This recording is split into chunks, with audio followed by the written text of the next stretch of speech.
NGO নিবন্ধন প্রাপ্তির পর উক্ত এনজিও নবায়ন করতে হবে কিনা, নবায়ন করলে কোন কোন কাগজপত্র দিয়ে নবায়ন করতে হবে বা কোন প্রক্রিয়ায় নবায়ন করতে হবে সে ব্যাপারে আজকের ভিডিওতে আলোচনা করার চেষ্টা করব।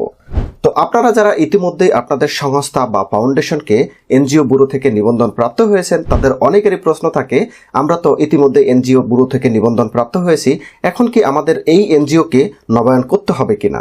এর উত্তর হচ্ছে হ্যাঁ, আপনাদেরকে এনজিওকে নবায়ন করতে হবে। সেক্ষেত্রে কয় বছর পর পর এনজিও নবায়ন করতে হবে? এক্ষেত্রে বর্তমান বিদ্যমান নিয়ম অনুসারে 10 বছর পর পর এনজিওকে এনজিও ব্যুরো থেকে নবায়ন করতে হবে। তো এরপর প্রশ্ন হচ্ছে, এই নবায়নের ক্ষেত্রে আপনাদের কোন কোন ডকুমেন্ট এনজিও ব্যুরোতে সাবমিট করতে হবে?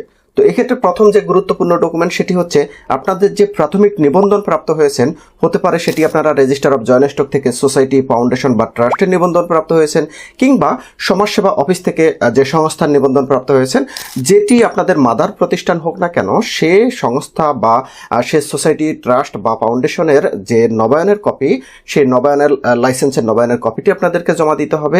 একই সাথে আপনাদের সংস্থা বা ফাউন্ডেশনের গঠনতন্ত্রের কপি জমা দিতে হবে।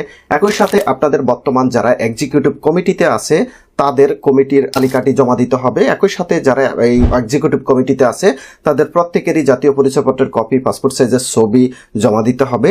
একই সাথে বিগত 10 বছর আপনাদের ফাইন্যান্সিয়াল রিপোর্ট বা অডিট রিপোর্ট, সে সমস্ত রিপোর্টগুলো আপনাদেরকে জমা দিতে হবে। একই সাথে একটি নির্ধারিত, এই নবায়ন বাবদ একটি নির্ধারিত ফি আছে, বর্তমানে ফি হচ্ছে 30,000 টাকা, সাথে 15% ব্যাট।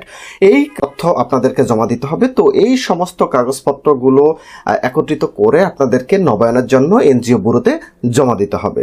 তো জমা দেওয়ার পর এনজিও ব্যুরো আপনাদের এই কাগজপত্রগুলো দেখবে, যাচাই বাছাই করবে। তারা যদি দেখে সবকিছু ঠিকঠাক আছে, সন্তুষ্ট হয়, সেক্ষেত্রেই কিন্তু আপনাদের নবায়ন প্রদান করবে। তো এই আপনারা যারা এনজিও ব্যুরোতে নিবন্ধন প্রাপ্ত হয়েছেন তারা অবশ্যই প্রত্যেক 10 বছর পর পর আপনাদের অবশ্যই এনজিও ব্যুরোর লাইসেন্সটি নবায়ন করে নেবেন। এই সংক্রান্ত ব্যাপারে যদি আপনাদের আরও কোনো প্রশ্ন থাকে সেক্ষেত্রে অবশ্যই আপনারা প্রশ্নটি কমেন্টে করবেন, আমরা উত্তর দেওয়ার চেষ্টা করব। ভিডিও দেখার জন্য সবাইকে ধন্যবাদ। আল্লাহ হাফেজ।